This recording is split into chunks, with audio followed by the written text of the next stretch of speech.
where Chicago goes, Illinois goes down with it. And there's always good old Uncle Sam, which is the ultimate irony, that backstop all of this crazy spending while she's refusing to buy treasuries by in a wild abuse of her authority.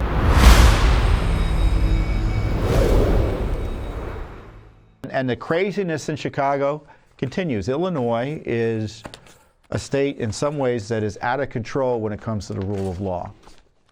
And I use the phrase insurrectionist sometimes with some of this anti-police rhetoric, this my view, anti-American rhetoric. And you see it literally in what's going on with some crazy actions by Chicago officials, leftist officials. Judicial Watch sued the Chicago treasurer over a plan to halt U.S. Treasury purchases. Now, the left is obsessed with sanctions against regimes they don't like, right? And it's usually regimes that America likes or is friendly with. Now, it's not even going after pretending that countries that they don't like should be cut off. They want to destroy America too. So now they want internal sanctions against the United States of America. That's what's going on in Chicago. We announced we filed an Illinois Freedom of Information Act lawsuit. Let me get the lawsuit up. Judicial Watch announced it filed an Illinois Freedom of Information Act lawsuit against Melissa Conyears-Ervin, treasurer of the city of Chicago, for details of her declared plan to stop buying new U.S. Treasury securities and divest the city of indirect holdings. Now, the anti-Semitic left wants to destroy Israel because they support terrorism, want to divest of Israel, as I said earlier, I suggested earlier. Now they want to divest of the United States. So there's this insurrectionist movement to misuse taxpayer money and abuse taxpayers and put their finances at risk by avoiding the purchase of U.S. treasuries, as if the suggestion is it's immoral to buy U.S. treasuries. This is an American citizen in a position of public trust in Chicago, whose, by the way, finances are not in the basement, but is there like 3 levels below the basement, B3 or something. I think they're $30 billion out of whack in Chicago. I think that's the number. Look it up, guys, while I'm looking at this. In November of last year, the Chicago Treasurer issued a press release announcing that Chicago will not invest in a federal administration that is using the power of government to terrorize us. Invest in an administration? It's U.S. treasuries. It's America. It's the federal government. U.S. treasuries support all government federal activities. All of them. Before my budget presentation on Wednesday, I informed City Council members that I would boycott the purchases of United States Treasury securities and seek their authority to grant me freedoms to modify the portfolio of the nearly $11 billion of Chicago taxpayer money the office manages. We will immediately stop making new direct purchases of U.S. Treasury marketable securities. Second, with approval from the City Council, we will explore reducing our indirect exposure by adjusting our positions in various investment vehicles. Absolute insanity.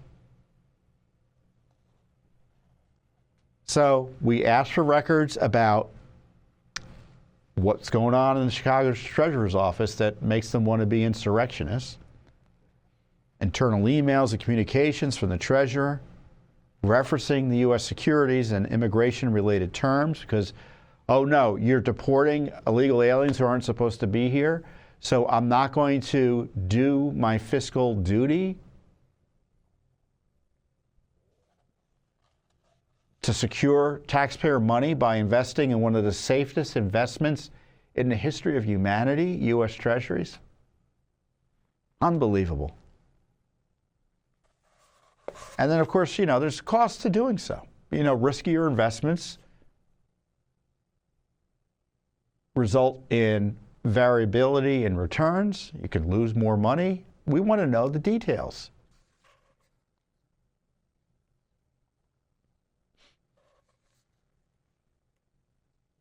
The Chicago Treasurer should focus on Chicago's crumbling finances instead of national policy matters, rather than engaging in symbolic political stunts that risk taxpayer money and could undermine further Chicago's fiscal stability. Of course, you know, where Chicago goes, Illinois goes down with it.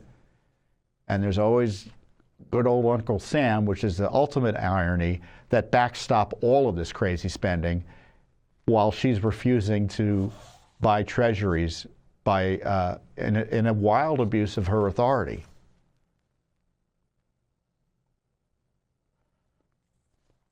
I mean, we've already sued a local community up in Evanston, Illinois, over the obstruction of immigration enforcement. We just did that late last year. You know, and we sued the mayor of Chicago over his anti-immigration enforcement tirades and sanctuary policies. So we're very active in Chicago and in Illinois generally. So we've got the lawsuit against Pritzker, the lawsuit against Evanston over immigration. The lawsuit against Pritzker is over his palling around with criminals. The new lawsuit against the more recent lawsuit against Brad Johnson, the mayor of Chicago, for his sanctuary insurrectionist activities.